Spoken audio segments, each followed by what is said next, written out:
السلام علیکم ورحمۃ اللہ وبرکاتہ۔ بسم اللہ والحمد للہ والصلاة والسلام علی رسول اللہ وعلی آلہ وصحبہ ومن والاه اما بعد۔ العقیدۃ الواسطیہ لشیخ الاسلام احمد بن عبد الحلیم ابن عبد السلام ابن تیمیہ الحرانی کی کتاب العقیدۃ الواسطیہ کا درس جاری ہے، اور جس شرح سے ہم لوگ پڑھ رہے ہیں وہ علامہ شیخ صالح الفوزان حفظہ اللہ کی شرح ہے، اور ہم لوگ جہاں پر پہنچے تھے اس کے پہلے والے درس میں جو ہم لوگوں نے پڑھا ہے وہ ہے اللہ کی محبت اور اس کے اولیاء سے اس کی مودت، یہ بیان ہو چکا ہے۔ اور آج کے درس میں اثبات اتصاف بالرحمہ والمغفرہ سبحانہ وتعالی، اللہ تعالیٰ کی صفت رحمت، اور اللہ تعالیٰ رحم کرتا ہے اپنے بندوں پر، ان کی مغفرت کرتا ہے۔ یہ رحمت اور مغفرت کی جو صفت ہے اس کا بیان ہے۔ کہتے ہیں شیخ الاسلام ابن تیمیہ رحمہ اللہ، وقولہ بسم اللہ الرحمن الرحیم، وقولہ ربنا وسعت كل شيء رحمة وعلما وكان بالمؤمنین رحیما، یہ الگ الگ آیتیں ہیں، کہیں پر وقولہ ہے، کہیں پر وقولہ نہیں ذکر کیا ہے، لیکن یہ الگ الگ آیتیں ہیں۔ ربنا وسعت كل شيء رحمة وعلما، اور اللہ کا فرمان ہے وَكَانَ بِالْمُؤْمِنِينَ رَحِيمًا، اور فرمان ہے وَرَحْمَتِي وَسِعَتْ كُلَّ شَيْءٍ، اور اللہ تعالیٰ کہتا ہے كَتَبَ رَبُّكُمْ عَلَى نَفْسِهِ الرَّحْمَةِ، اور کہتا ہے وَهُوَ الْغَفُورُ الرَّحِيمُ، اور کہتا ہے فَاللَّهُ خَيْرٌ حَافِظًا وَهُوَ أَرْحَمُ الرَّاحِمِينَ۔ یہاں پر مصنف رحمہ اللہ نے 6 آیتوں کو ذکر کیا ہے۔ پہلی آیت جو سب سے پہلی ہے، بسم اللہ الرحمن الرحیم، شروع اللہ کے نام سے جو الرحمن ہے اور الرحیم ہے، اور الرحمن اور الرحیم یہ دونوں اللہ تعالیٰ کی صفت رحمت پر دلالت کرتی ہیں۔ یہ اللہ تعالیٰ کی صفت رحمت پر، یہ نام اللہ تعالیٰ کے صفت رحمت پر دلالت کرتے ہیں۔ شیخ کہتے ہیں اس کے تعلق سے وقولہ بسم اللہ الرحمن الرحیم، یعنی شروع اللہ کے نام سے جو الرحمن ہے، بڑا مہربان ہے، یہ مبالغہ کا صیغہ ہے الرحمن، والرحیم، اور بڑا مہربان نہایت رحم کرنے والا ہے، یعنی یہاں پر صفت رحمت جو پہنچتی ہے اس کے بندے تک۔ تقدم تفسیرها فی اول الکتاب، اس کی تفسیر کتاب کے شروع میں بیان ہو چکی ہے۔ ومناسبۃ ذکرها هنا ان فيها اثبات الرحمة للہ تعالی، اس میں اللہ تعالیٰ کی صفت رحمت کا اثبات ہے، اس کو ثابت کیا جا رہا ہے کہ اللہ تعالیٰ صفت رحمت سے متصف ہے، کیونکہ اس کا نام ہے الرحمن اور الرحیم۔ صفت من صفاته كما في الآیات المذکورہ بعدها، یہ اللہ کی صفتوں میں سے ہے، الرحمن اور الرحیم، یا صفت رحمت اللہ کی صفت ہے، جیسے کہ آیتیں جو آگے آ رہی ہیں اس میں مذکور ہیں۔ قال الامام ابن القیم رحمہ اللہ کہتے ہیں الرحمن دال علی الصفۃ القائمہ به سبحانہ، رحمان جو ہے یہ اللہ تعالیٰ کی صفت جس سے وہ متصف ہے، اللہ سبحانہ وتعالی اس صفت سے متصف ہے، یعنی یہ جو ہے اس کی ذات اس سے متصف ہے، صفات ذاتیہ ہے۔ صفت رحمت اگر کہا جائے تو کیسی صفت ہے؟ صفت رحمت ذاتیہ، صفت رحمت کیسی صفت ہے؟ ذاتیہ ہے یا فعلیہ ہے؟ صفت رحمت یہ ذاتیہ ہے فعلیہ ہے؟ اس اعتبار سے ذاتیہ ہے کہ اللہ تعالیٰ صفت رحمت سے متصف ہے، اللہ تعالیٰ رحم کرتا ہے، اور فعلیہ اس طرح سے کہ وہ جس کو چاہتا ہے، جس پر چاہتا ہے رحم کرتا ہے۔ تو جیسے اللہ کا فرمان ہے وَكَانَ بِالْمُؤْمِنِينَ رَحِيمًا، تو یہاں پر صفت رحمت کی یہ بات آ رہی ہے۔ اب آتے ہیں اللہ تعالیٰ کا نام الرحمن پر۔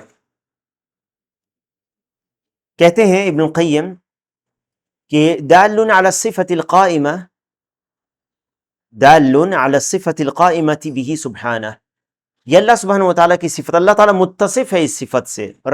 رحمان جو نام ہے یہ اس کی صفت، جو اس کی ذات متصف ہے اس صفت سے، اس پر دلالت کرتی ہے۔ والرحیم دال علی تعلقها بالمرحوم، اور رحیم کی جو صفت ہے یہ مرحوم جس پر وہ رحم کر رہا ہے اس پر دلالت کرتی ہے کہ اس کی رحمت، وہ رحم کرتا ہے اور اس کی رحمت پہنچتی ہے جس پر وہ رحم کرتا ہے۔ کما قال تعالی وَكَانَ بِالْمُؤْمِنِينَ رَحِيمًا، اور وہ مومنوں پر بڑا مہربان ہے۔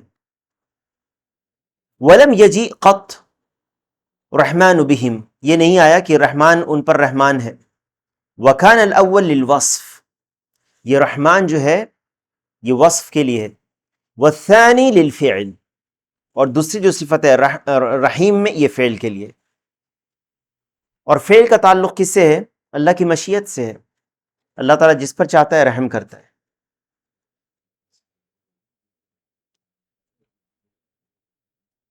فالأول دال على ان الرحمہ وصفه، رحمان جو ہے اللہ کا نام، یہ بتاتا ہے کہ اللہ تعالیٰ کی صفت ہے، اس کا وصف ہے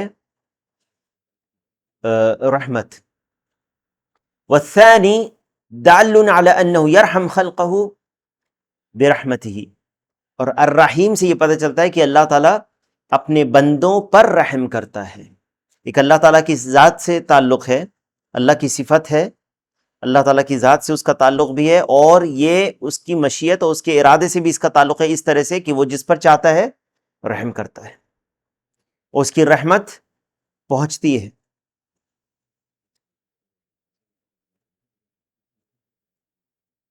دوسری آیت جو ہے اس میں ربنا وسعت كل شيء رحمة وعلما، اے ہمارے رب تو نے ہر چیز کو اپنی بخشش اور علم سے گھیر رکھا ہے، اپنی رحمت سے۔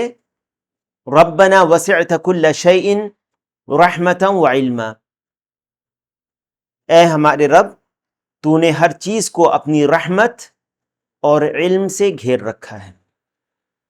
دیکھو اللہ کی صفت میں سے صفت رحمت، یہ آیت بھی اس کی دلیل ہے۔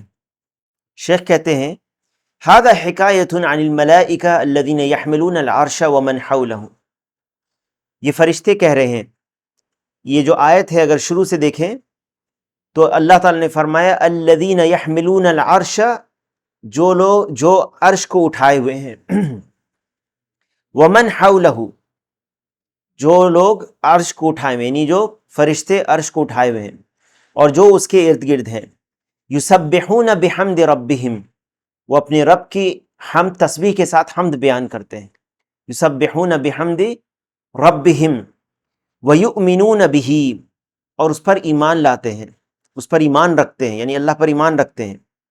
ویستغفرون للذین آمنوا، اور اہل ایمان کے لیے وہ استغفار کرتے ہیں۔ کون؟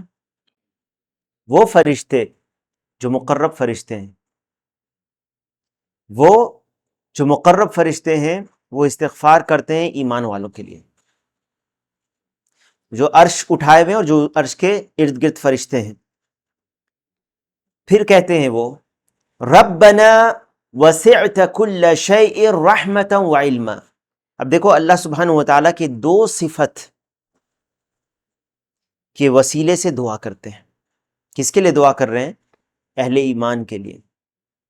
ربنا، اے ہمارے رب تو نے ہر چیز کو اپنی رحمت اور علم سے گھیر رکھا ہے، اے اللہ تو ہی تو رحم کرتا ہے سب پر، اور تو ہر اپنے بندوں کے حالات کو جانتا ہے، تو ہر چیز کو جانتا ہے، تجھ سے کوئی چیز مخفی نہیں ہے۔ فاغفر للذین آمنوا، فغفر، اس کے بعد کیا ہے کہ ان کی مغفرت کر دے. فغفر للذین تابوا، اے اللہ تو مغفرت کر دے ان کی جو توبہ کرتے ہیں. یہ فضیلت ہے توبہ کرنے والوں کی، کہ جب تم توبہ کرو گے، اللہ پر ایمان لاؤ گے اور توبہ کرو گے، اللہ کے فرشتے بھی دعا کرتے ہیں ایسے مومنین کے لیے. فاغفر للذین تابوا واتبعوا سبیلک، اور تیرے راستے کی پیروی کرتے ہیں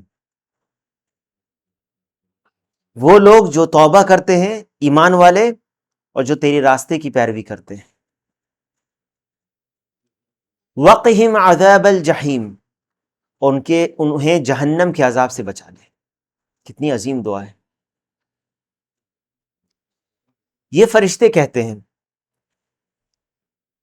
رب سبحانہ و تعالی سے یہ دعا کرتے ہیں. شیخ کہتے ہیں ھذا حکایۃ عن الملائکہ الذین یحملون العرش ومن حولہ، جو عرش کو اٹھائے ہوئے ہیں اور جو اس کے ارد گرد ہیں.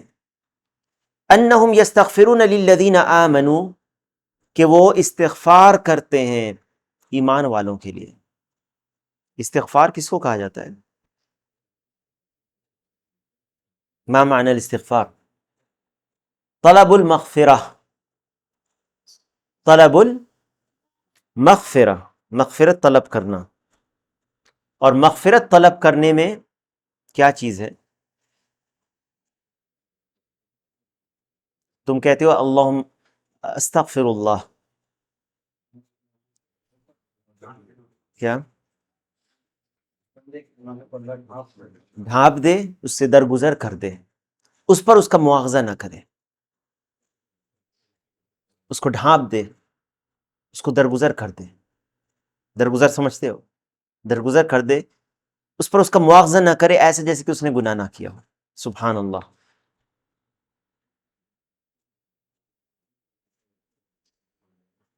اور توبہ اور استغفار میں بعض چیزیں توبہ اور استغفار میں مشترک ہیں، بعض چیزیں جب توبہ اور استغفار ایک ساتھ آ جائے تو توبہ کا ایک معنی ہوتا ہے، استغفار کا ایک معنی ہوتا ہے.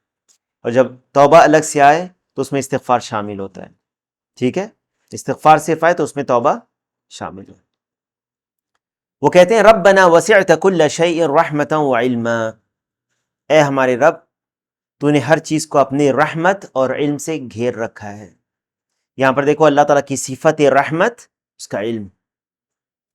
ای وسع وس ای وس ربنا وسعت، ربنا وسعت كل شيء رحمة وعلما، ای وسعت رحمتك، وسعت رحمتك وعلم رحمتك وعلمك كل شيء، یعنی تیری رحمت اور تیرے علم نے ہر چیز کو گھیر رکھا ہے. تو رحمت اور علم یہاں پر منصوب ہے، دو منصوبان ہیں على التمیز المحول عن الفاعل. وفي ذلك دلیل على سعة رحمت اللہ وشمولها، اللہ تعالیٰ کی رحمت کتنی وسیع ہے کہ اس نے ہر چیز کو گھیر رکھا ہے. اور جیسے کہ حدیث میں ہے کہ اللہ تعالیٰ نے جب آسمان اور زمین کی تخلیق کو پورا کر دیا تو یہ لکھا ان رحمتی تغلب غضبی، میری رحمت میرے غضب پر غالب ہے.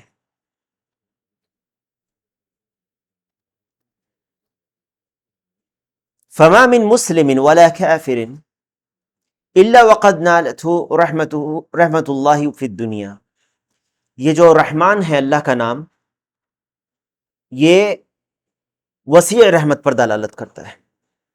وسیع رحمت پر اللہ تعالیٰ دنیا میں اس کے فرما بردار بندے کو بھی دے رہا ہے اور نافرمان بندوں کو بھی دے رہا ہے، مومن کو بھی دے رہا ہے اور کافر کو بھی دے رہا ہے، کیونکہ وہ رحمان ہے. اس کی رحمت نے ہر چیز کا احاطہ کیا ہوا ہے، ہر چیز کا اس نے احاطہ کیا ہوا ہے اپنی رحمت سے. اللہ تعالیٰ کافر کو بھی کھلا پلا رہا ہے، جو اس کے نافرمان بندے ہیں، جو کافر ہیں، جو اس کی مخالفت کر رہے ہیں، یہاں تک کہ رب سبحانہ و تعالیٰ کی شان میں گستاخی کر رہے ہیں اس کو بھی وہ دے رہا ہے، اور جو اس کے مومن بندے ہیں اس کو بھی دے رہا ہے۔ لیکن آخرت میں کافر محروم ہوں گے، اللہ کی رحمت سے محروم ہوں گے، اور اللہ تعالیٰ اپنے مومن بندوں پر رحم کرے گا۔ وَكَانَ بِالْمُؤْمِنِينَ رَحِيمًا، یہاں پر کیا لفظ ہے؟ رحیم۔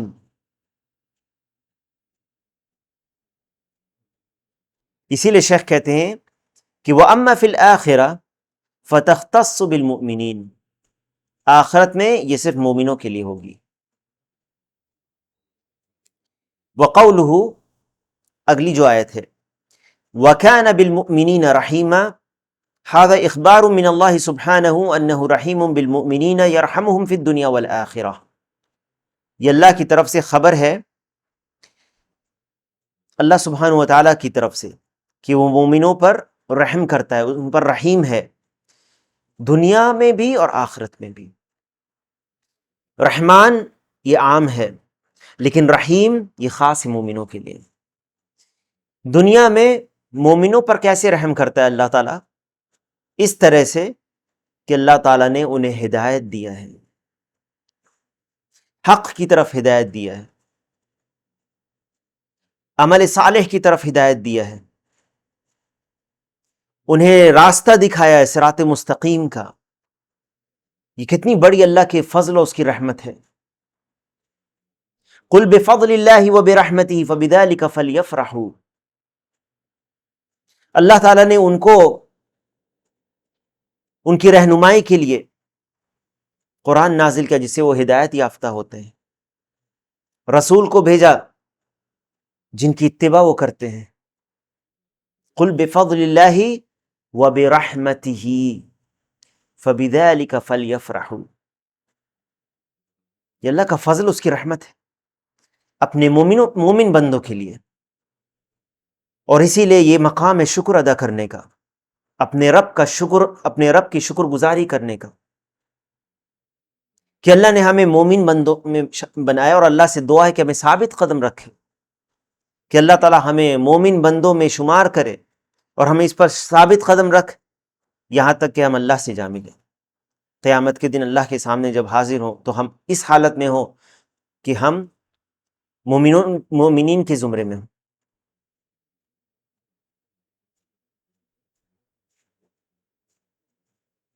تو اللہ تعالیٰ مومنوں پر رحم کرتا ہے دنیا میں بھی آخرت میں بھی۔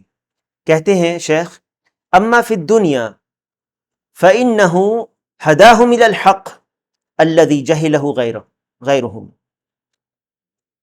اللہ تعالیٰ نے دنیا میں انہیں ہدایت دی حق کی طرف، غیر جس سے محروم ہیں، غیر جس حق کو نہیں جانتے۔ یہ اللہ کا فضل، کرم اور رحمت نہیں تو اور کیا ہے۔ وَبَصَّرَهُمُ الطَّرِيقَ الَّذِي ضَلَّ عَنْهُ غَيْرُهُمْ، اللہ تعالیٰ نے انہیں وہ راستے دکھایا جس سے دوسرے گمراہ ہو گئے۔ یہ ساری نعمت پر ہم لوگ غور کریں، اپنے رب کی رحمت اور نعمت پر۔ ہمارا کیا کمال تھا جو ہمیں یہ نعمت ملی ہے؟ ہم نے کیا کیا تھا؟ کیا کمال تھا ہمارا؟ اگر ہم اپنا محاسبہ کریں تو ابھی بھی کتنے گناہوں میں ہم لت پت ہیں۔ یہ محض اللہ کا فضل اور کرم، اس کا احسان ہے۔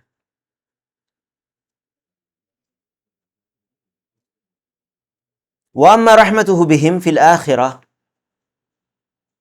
فَآمَنَهُمْ مِنَ الْفَزَعِ الْأَكْبَرِ وَيَدْخُلُهُمُ الْجَنَّةِ، آخرت میں اللہ تعالیٰ انہیں اس فزع اکبر سے بچا لے گا، اور جو آخرت کی ہولناکی ہوگی مومنوں کے لیے، اس دن غم اور رنج نہیں ہوگا۔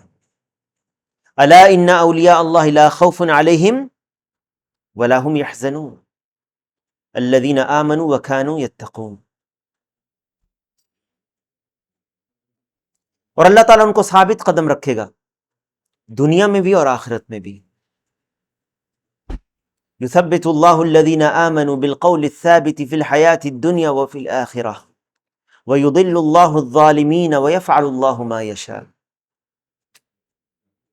اللہ تعالیٰ ثابت قدم رکھتا ہے مومنوں کو۔ اللہ تعالیٰ ہم سب کو ثابت قدم رکھے اس دنیا میں، اور جب ہماری موت ہو، اور قبر کے سوال میں، اور آخرت میں۔ اللہم ثبتنا۔ وَأَمَّا رَحْمَتُهُ بِهِمْ فِي الْآخِرَةِ فَآمَنَهُمْ مِنَ الْفَزَعِ الْأَكْبَرِ وَيَدْخُلُهُمُ الْجَنَّةِ، اور اللہ تعالیٰ ان کو جنت میں داخل کر دے گا۔ اگلی آیت، كَتَبَ رَبُّكُمْ عَلَى نَفْسِهِ الرَّحْمَةِ، تمہارے رب نے اپنے اوپر رحمت، مہربانی کرنا یہ مقرر کر لیا ہے۔ اللہ تعالیٰ کے اوپر کون کسی چیز کو واجب کر سکتا ہے؟ سبحانہ و تعالی۔ اللہ تعالیٰ نے خود اپنے اوپر، اپنے نفس پر اس چیز کو جو ہے مقرر کر لیا، واجب کر لیا ہے۔ كتب ربکم علی نفسہ الرحمہ، اور جیسے ابھی گزرا، ان رحمتی تغلب غضبی۔ شیخ کہتے ہیں كتب ربکم علی نفسہ الرحمہ ای اوجبہا، اللہ تعالیٰ نے اس کو اپنے اوپر واجب کر لیا ہے، اس رحمت کو۔ علی نفسہ الکریمہ تفضلا منہ و احسانا، یہ اپنے فضل سے اور احسان سے اپنے اوپر کیا ہے۔ وَهَذِهِ الْكِتَابَ کونیہ قدریہ، یہ کونی قدری کتابت ہے۔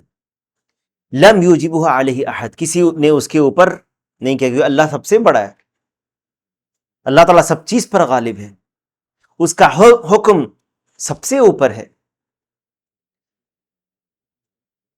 اس نے اپنے اوپر واجب کر لیا ہے، یہ اس کا فضل اور اس کا احسان ہے۔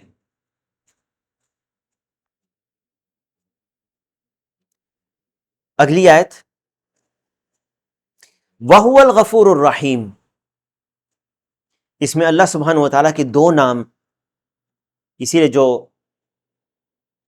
صفت رحمت سے تعلق ہے دو نام کا، کون سے دو نام ہیں جو صفت رحمت پر دلالت کرتے ہیں؟ اللہ کا نام الرحمن اور الرحیم، یہ دونوں اللہ کا نام ہے۔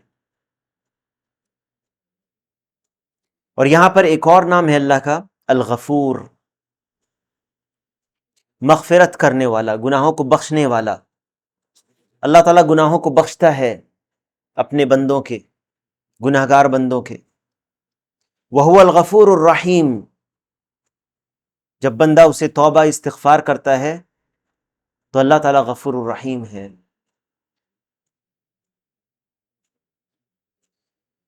وَهُوَ الْغَفُورُ الرَّحِيمُ، اور وہ غفور ہے، بخشنے والا ہے، مغفرت کرنے والا ہے بندوں کی، اور رحیم ہے، رحم کرتا ہے بندوں پر۔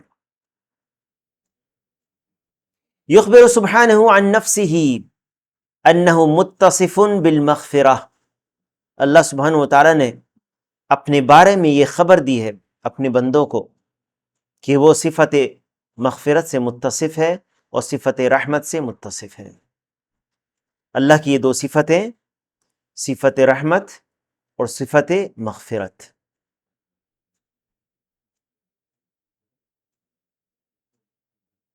اللہ سبحانہ وتعالیٰ ان دونوں سے متصف ہے۔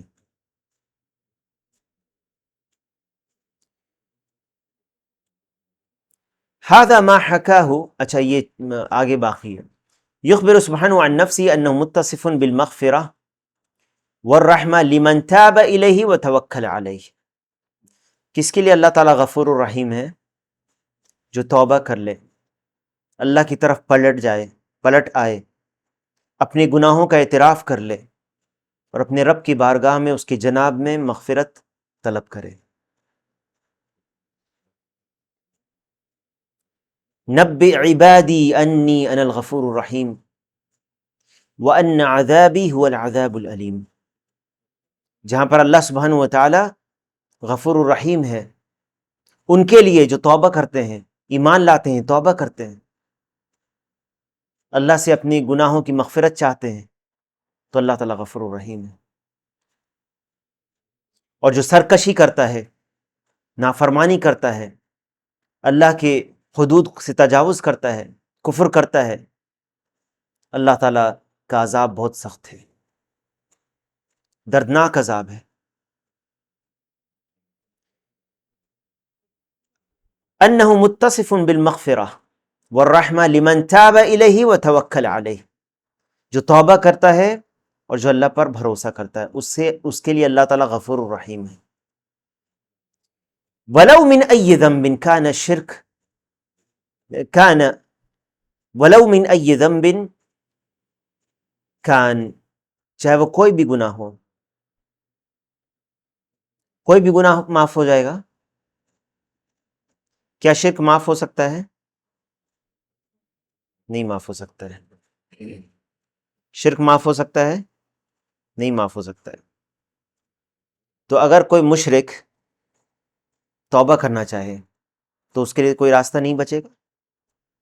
نہیں بچتا۔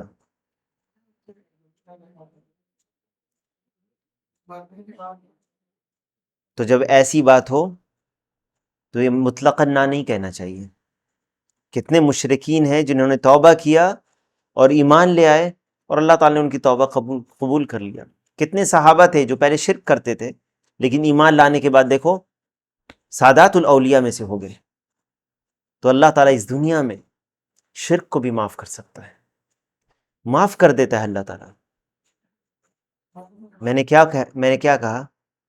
صحابہ نے توبہ ایمان لے آئے تو سادات الاولیاء میں سے ہو گئے، اولیاء کے سرداروں میں سے ہو گئے، ایمان لائے نا دنیا میں۔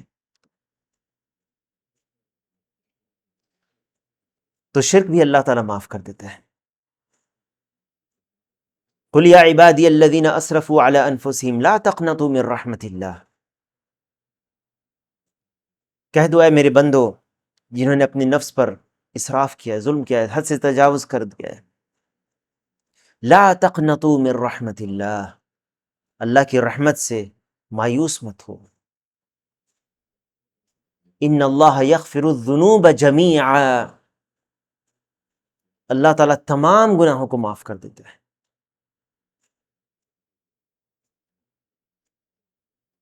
کوئی گناہ ایسا نہیں ہے جو قابل مغفرت نہ ہو جب تک اس دنیا میں انسان ہے۔ جب اللہ تعالیٰ کفر اور شرک کو معاف کر سکتا ہے، اللہ تعالیٰ نے کیا کہا؟ قل للذین کفروا، کافروں سے کہہ دیں ینتہوا یغفر لہم ما قد سلف، اگر باز آ جائیں، اگر یہ کافر بھی آج باز آ جائیں تو ان کے بھی جو گناہ پہلے ہو گئے، باز آ جانے کا مطلب کیا ہے؟ توبہ کر لیں اور ایمان لے آئیں تو ان کے بھی پہلے کے گناہ معاف ہو جائیں گے۔ اللہ تعالیٰ کس سے کہہ رہا ہے؟ کس کے بارے میں اللہ تعالیٰ کہہ رہا ہے؟ اپنے نبی سے کہہ رہا ہے کہ کہیے ان سے جنہوں نے کفر کیا ہے، قل للذین کفروا، کہہ دیجئے اے محمد صلی اللہ علیہ وسلم، للذین کفروا، جنہوں نے کفر کیا، ان ینتہوا یغفر لہم ما قد سلف، اگر باز آ جائیں، رک جائیں اب اس سے، کفر کو چھوڑ دیں، توبہ کر لیں، معاف کر دیا جائے گا ان کے بھی گناہ۔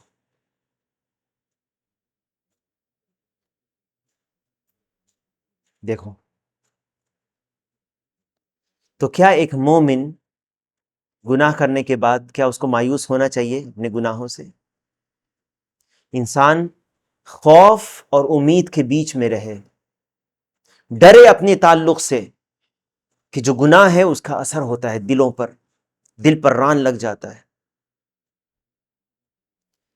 دل پر ران لگ جاتا ہے اور دل متاثر ہوتا ہے۔ انسان کو ڈرنا چاہیے کہ کہیں ایسا نہ ہو کہ اس کے گناہوں کی وجہ سے اس کا خاتمہ برا خاتمہ ہو جائے۔ اسی لیے اس کو توبہ و استغفار میں جلدی کرنا چاہیے. گناہ ہو جائے، ہو گیا گناہ ہو چکا، غلطی ہو گئی، احساس ہو گیا انسان کو، فوراً پلٹے اللہ کی طرف، دیر نہ کرے. یہ نہ سوچے کہ جب حج کرنے جائے گا یا تب کر لے گا، کیونکہ ابھی اور بھی گناہ کرنا ہے. یہ توبہ نہیں ہوئی ایسے، اور موقع ملے گا گناہ کرنے کا. تو اسی لیے گناہ کو سے توبہ ٹالتا جائے کہ ابھی تو جوان ہے، ابھی تو بہت سارے گناہ ہوں گے، تو پھر توبہ بھی کریں، پھر دوبارہ ہو جائے گا تو پھر توبہ کریں گے. یہ شیطانی وسوسہ ہے. تو جیسے غلطی کا احساس ہو فوراً توبہ کر لو، فوراً توبہ کرو. توبہ کے شروط کے ساتھ. کیا ہے شروط توبہ کے؟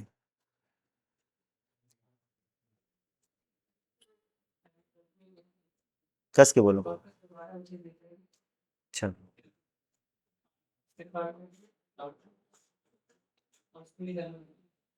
اور الاقلاع عن الذنب، سب سے پہلے اس گناہ کو چھوڑ دینا. ایسا نہیں کہ آدمی شراب پی رہا گیا، اللہ توبہ استغفر اللہ، بس ایک بار اور پی لیتے ہیں. یہ توبہ نہیں ہے، یہ مذاق ہے. تو توبہ میں سب سے پہلے گناہ کو چھوڑ دینا. دوسرا، اس گناہ پر ندامت ہونا، دل کے اندر کسک محسوس کرنا. اللہ کے جو حکم ہے نافرمانی ہو گئی، اس رب کی نافرمانی، اتنا عظیم رب ہے، اس کی بارگاہ میں یہ نافرمانی ہو گئی.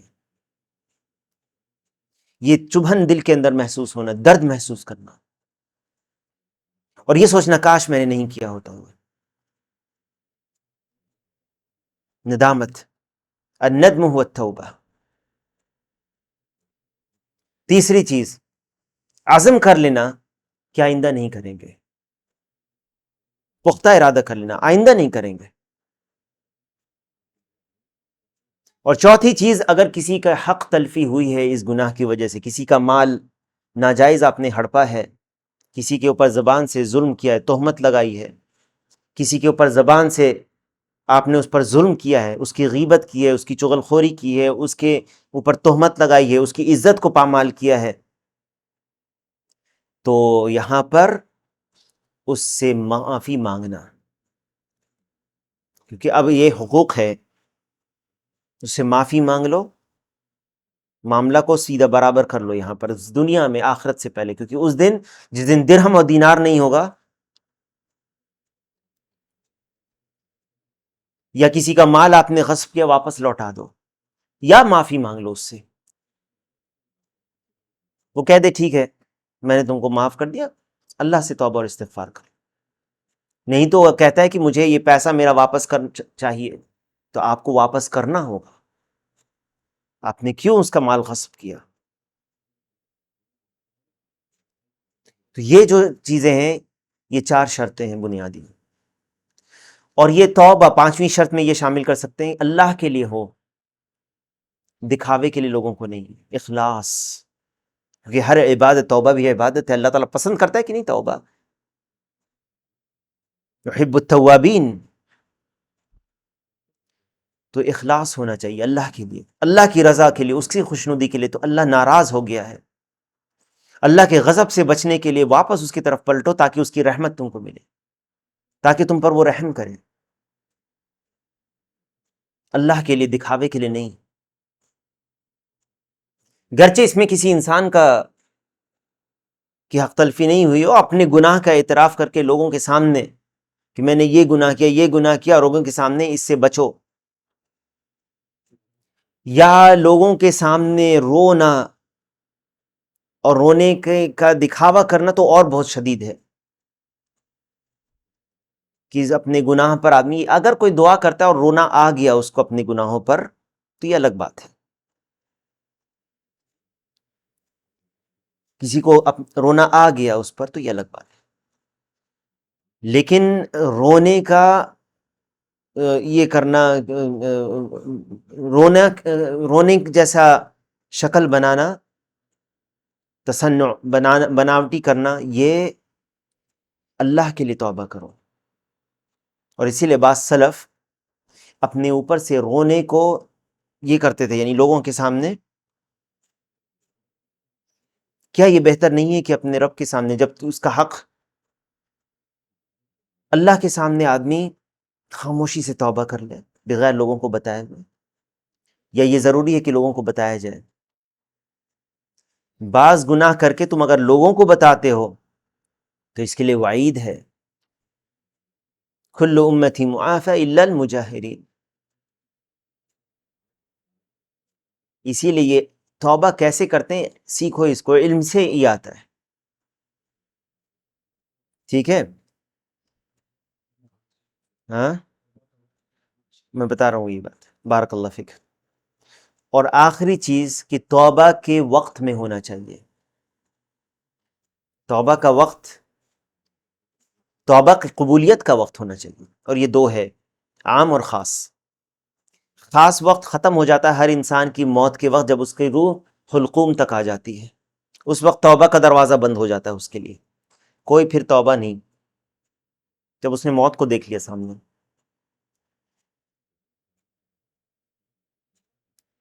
فرعون نے کیا کہا تھا؟ حتی اذا ادرکہ الغرق قال آمنت، میں ایمان لیا، کس چیز پر ایمان لایا؟ بالذی آمنت بہ بنو اسرائیل، جس پر بنی اسرائیل ایمان لائے۔ کیا کہا گیا اس کو؟ الآن، اب، کیونکہ اس نے دیکھ لیا کہ اس کی موت بالکل سامنے ہے، اب کوئی چارہ نہیں، اس کے بچنے کی کوئی گنجائش نہیں ہے۔ اسی طرح سے وہ حالت کی انسان نزاع کی حالت یا موت حلقوم تک آ جائے، بیماری کی حالت نہیں، موت کی حالت، جب موت کے آثار شروع ہو جائیں۔ اور جو عام حالت ہے وہ یہ ہے، کون سی؟ جب سورج مغرب سے طلوع ہو جائے، لا تنقطع الہجرہ حتی تنقطع التوبہ ولا تنقطع التوبہ حتی تطلع الشمس من مغربها۔ ہجرت اس وقت تک ختم نہیں ہوگی جب تک توبہ نہیں ختم ہوگی، توبہ اس وقت تک ختم نہیں ہوئی جب تک سورج مغرب سے طلوع نہ ہو جائے۔ جس دن سورج مغرب سے طلوع ہو گیا، جو لوگ رہیں گے اس دنیا میں ان کے لیے توبہ کا دروازہ بند ہو گیا۔ پھر ایمان بھی کوئی لے آئے گا تو اس کا ایمان کوئی کام کا نہیں۔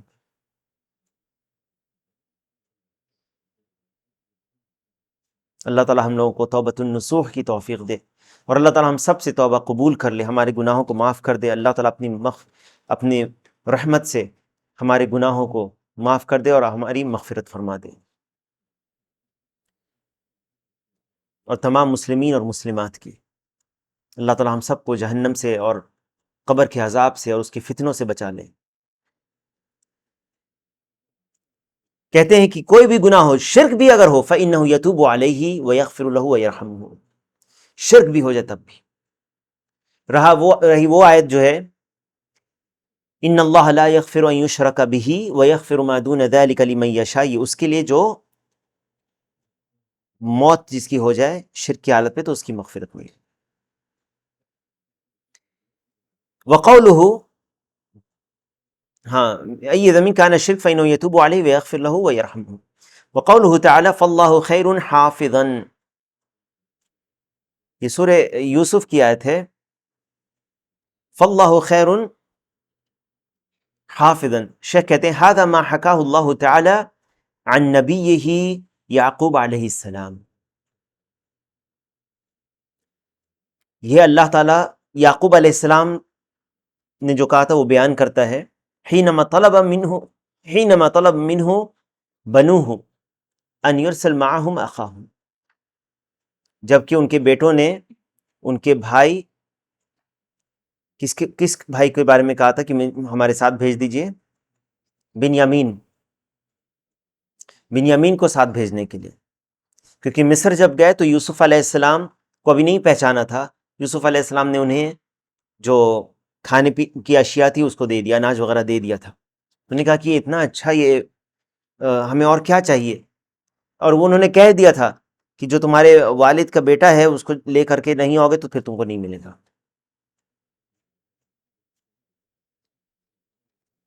فَإِن لَّمْ تَأْتُوا بِهِ فَلَا، تو تم کو کوئی کیل نہیں ملے گا اور تم قریب بھی مت آنا۔ تو انہوں نے کہا تھا کہ ہم کو جو ہے جب آئے یعقوب علیہ السلام کے پاس، کیونکہ قحط سالی کا زمانہ تھا، قحط سالی آ گئی تھی، اس لیے وہ اناج لینے گئے تھے، اور مصر میں اناج کی فراوانی تھی، کیونکہ جو بادشاہ کا خواب تھا اس کی تعبیر کی تھی یوسف علیہ السلام نے، تو صحیح تعبیر کی تھی، اور وہ بتایا کہ کس طرح سے تم اناج کو ذخیرہ کر سکتے ہو تاکہ جو قحط سالی کے سال آئیں گے اس میں تمہارے لیے مشقت نہیں.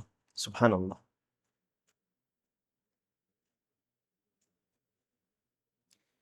تو یعقوب علیہ السلام نے جب بھیجا بنیامین کو تو یہ کہا تھا، اور کہا تھا کہ اس کی حفاظت کرنا، تعہدوا بحفظہ فقال لهم ان حفظ اللہ سبحانہ ان حفظ اللہ ان حفظ اللہ سبحانہ لہ خیر من حفظکم، اللہ تعالیٰ جو اس کی حفاظت کرے گا وہ بہتر ہے تمہاری حفظ ان کی حفاظت کرنے سے. یعنی ایک بیٹا تو بچپن میں بھیج دیا تھا ان لوگوں کے ساتھ، جو انہوں نے اپنے طور پر یہ سمجھا کہ وہ تو اب مار ڈالا گیا، ختم ہو گیا ہوگا، وہ تو کنویں میں چلا گیا، کنویں میں اب کس نے اٹھایا ہوگا. انہیں کیا پتا تھا کہ کنویں سے کون لے گیا اور وہ کہاں ہے ابھی. لیکن دیکھو اللہ تعالیٰ کیسے یوسف علیہ السلام کا جو قصہ ہے، اور پورے سورہ یوسف میں بہت عبرتناک ہے، بہت عبرت والا قصہ ہے، پڑھنا چاہیے، غور کرنا چاہیے، اس میں جو فوائد ہیں بہت زیادہ فوائد ہیں. تو اللہ تعالیٰ بہترین حفاظت کرنے والا ہے. فاللہ خیر حافظا.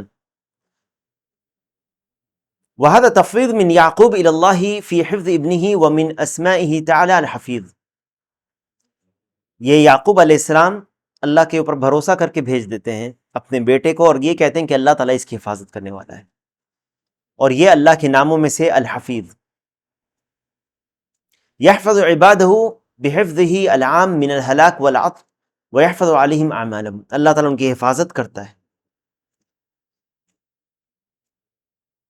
اسی لیے دعاؤں میں یہ کہنا چاہیے اللہ یحفظکم، اللہ تعالیٰ تمہاری حفاظت کرے، یا حفظکم اللہ.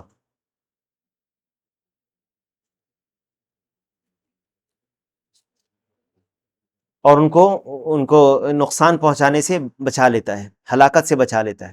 شاہد کیا ہے اس آیت میں؟ من الآیات الکریمہ، ان آیتوں میں شاہد کیا ہے؟ ان فیہا وصف اللہ سبحانہ وتعالی بالرحمہ والمغفرہ علی ما یلیق بجلالہ کسائر صفاتہ. اللہ سبحانہ وتعالی کا وصف اس میں بیان کیا گیا ہے، صفت رحمت اور صفت مغفرت،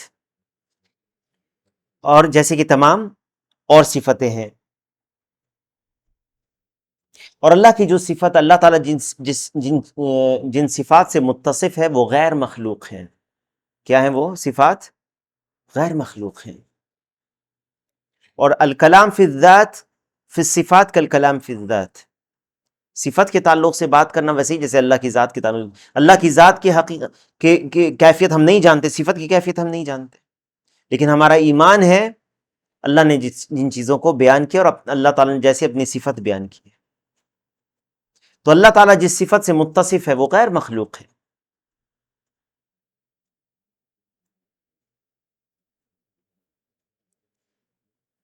رحمت، انسان بھی رحم کرتا ہے کہ نہیں؟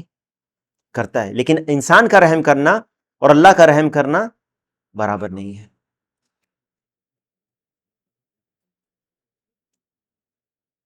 کیا اللہ نے رحمت کو پیدا کیا ہے؟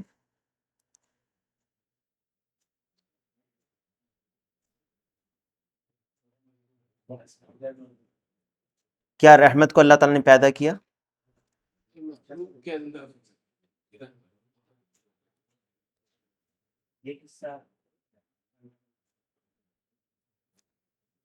ایک وہ رحمت ہے جس سے اللہ تعالیٰ متصف ہے، یہ غیر مخلوق ہے. اللہ کی صفت رحمت جو ہے الرحمن الرحیم، جو صفت رحمت ہے اللہ تعالیٰ جس سے متصف ہے، یہ غیر مخلوق ہے. اور اللہ کی تمام صفات غیر مخلوق ہے. اور اللہ تعالیٰ نے ایک رحمت کو پیدا کیا ہے جو مخلوق ہے. تو رحمت دو قسم کی ہے، ایک وہ جو غیر مخلوق ہے جس سے اللہ تعالیٰ متصف ہے، اور ایک وہ رحمت جسے اللہ تعالیٰ نے پیدا کیا ہے. اور اس کی دلیل مسلم کی روایت ہے جس میں اللہ کے نبی صلی اللہ علیہ وسلم نے فرمایا ان اللہ تعالی خلق یوم خلق السماوات والارض، اللہ تعالیٰ نے جس دن آسمان اور زمینوں کو پیدا کیا ہے، خلق یوم خلق السماوات والارض 100 رحمت، اس دن 100 رحمت کو پیدا کیا ہے، اور اس میں سے صرف ایک رحمت ہے وہ جو نازل کیا ہے دنیا میں، جس میں آپس میں مخلوق ایک دوسرے پر رحم کرتے، تو مخلوق کے اندر جو صفت رحمت ہے وہ پیدا کی ہوئی صفت ہے، واضح ہے، اور یہ وہ صفت نہیں جس سے اللہ تعالیٰ متصف ہے، اور باقی اللہ تعالیٰ نے رکھا ہے وہ قیامت کے دن کے لیے، اور یہی وہ رحمت ہے جو اللہ تعالیٰ نے نازل کیا ہے کہ گھوڑی اپنے بچے کو اپنے پیر کے تحت رونتی نہیں ہے، ایک جانور بھی اپنے پاؤں کو اٹھا لیتا ہے اپنے بچے کے اوپر، اس کو رونتا نہیں ہے، اور یہی وہ رحمت ہے جس سے پرندے اور جانور اور انسان ایک دوسرے پر رحم کرتے ہیں، یہ ایک جز ہے اس کا رحمت کا۔ تو یہ دونوں میں فرق سمجھنا چاہیے، ٹھیک ہے؟ اس کی شاہد کیا ہے؟ ان فیہ وصف، ہاں تو اللہ سبحانہ وتعالیٰ نے کی صفت ہے رحمت اور مغفرت کی، جیسے کہ اس کے لیے لائق ہے۔ وفیہا الرد علی الجہمیہ والمعتزلہ ونحوہم، اس میں رد ہے جہمیہ اور معتزلہ کا اور ان جیسے لوگوں کا، ممن ينفون عن اللہ اتصافہ بالرحمہ والمغفرہ فرارا من التشبیہ بزعمہم، جو اللہ کے لیے صفت رحمت اور مغفرت کی نفی کر دیتے ہیں۔ کیوں؟ کیونکہ اس سے یہ اگر ہم ثابت کریں گے اللہ کے لیے، وہ کیا کہتے ہیں جہمیہ اور معتزلہ کہ اگر رحمت ثابت کریں گے تو انسان بھی تو رحم کرتا ہے، تو یہ مماثلت، یہ مشابہت لازم آ جائے گی، ایسا نہیں ہے، لازم نہیں آتی، یہ ان کے دماغ کی خرابی ہے، لازم نہیں آتی، جیسے پہلے گزر چکا ہے۔ قالوا لأن المخلوق یوصف بالرحمہ، کہتے کہ مخلوق بھی تو رحمت ہے سے اس کی صفت ہے۔ وتأولوا هذه الآیات، اب اس آیت کو کیا کرتے ہیں، دیکھو جب ان کے عقیدے کے خلاف آیا تو آیت کو بدل دیتے ہیں، آیت کی تعویل کر دیتے ہیں، خود اپنے آپ کو نہیں بدلتے۔ تأولوا هذه الآیات على المجاز، مجاز کی طرف پھیر دیتے ہیں، اور یہ باطل ہے، کیونکہ اللہ سبحانہ وتعالیٰ نے اپنے لیے ثابت کیا ہے ان صفات کو۔ وَرَحْمَتُهُ سُبْحَانَهُ لَيْسَتْ كَرَحْمَةِ الْمَخْلُوقِ حَتَّى يَلْزَمَ التَّشْبِيهِ كَمَا يَزْعُمُونَ، وہ نہیں سمجھ پائے اس بات کو کہ اللہ جن صفات سے متصف ہے وہ مخلوق کی صفات جیسی نہیں ہے، مخلوق کی صفت رحمت جو مخلوق کے نقص اور اس کے لیے لائق ہے، اور اللہ کی صفت رحمت جو اللہ کے صفت کمال اس کے شایان شان جو لائق ہے، اور دونوں میں کوئی مماثلت اور کوئی مشابہت نہیں ہے۔ فإن اللہ تعالی لیس کمثلہ شیء وہو السمیع البصیر، اللہ تعالیٰ کی جیسا کوئی نہیں اور وہ سنتا ہے اور دیکھتا ہے۔ والاتفاق فی الاسم لا یقتضی الاتفاق فی المسمى، اس کو مارک کرو، یہ بہت اہم چیز ہے، یہ قاعدوں میں سے۔ الاتفاق فی الاسم، اسم میں اتفاق ہونا، رحمت کا ہونا ہے نا، یہ ضروری نہیں ہے کہ جو اس صفت سے متصف ہے اس میں اس کی صفت بھی اسی کی طرح ہو، نہیں، لازم نہیں آتی اس سے، ٹھیک ہے؟ جیسے اللہ تعالیٰ کے لیے سمع والبصر ثابت کرتے ہیں، اللہ تعالیٰ سنتا ہے اور دیکھتا ہے، تو اللہ کا سننا اور دیکھنا ہمارے سننے اور دیکھنے جیسا نہیں ہے، ہم بھی سنتے اور دیکھتے ہیں۔ اللہ تعالیٰ نے اس کو بیان کیا، هل أتى على الإنسان حين من الدهر لم يكن شيئا مذكورا إنا خلقنا الإنسان من نطفة أمشاج نبتليه فجعلناه سميعا بصيرا، انسان کو اللہ تعالیٰ نے سمیع اور بصیر بنایا، اور اللہ تعالیٰ بھی وہو السمیع البصیر، اس کی آیت میں فَلِلْخَالِقِ صِفَاتٌ تَلِيقُ بِهِ وَتَخْتَصُّ بِهِ، خالق کے لیے صفات جو اس کے لیے لائق ہیں، اس کے لیے خاص ہیں۔ وَلِلْمَخْلُوقِ صِفَاتٌ تَلِيقُ بِهِ وَتَخْتَصُّ بِهِ، مخلوق کے لیے وہ صفات جو اس کے لیے لائق ہیں اور خاص ہیں۔ واللہ اعلم، یہیں پہ آج رکتے ہیں، اگلے درس میں انشاءاللہ اگلی صفت کو پڑھیں گے، اللہ کی رضا اور غضب۔ اللہ تعالیٰ سے دعا ہے کہ اللہ تعالیٰ ہم سب کو علم نافع اور عمل صالح کی توفیق عطا فرمائے، اللہ تعالیٰ ہم سب کی گناہوں کی مغفرت فرما دے، اور ہم سب کو دنیا اور آخرت میں کامیاب کر دے۔ سبحانک اللہم و بحمدک، اشہد ان لا الہ الا انت، استغفرک و اتوب الیک۔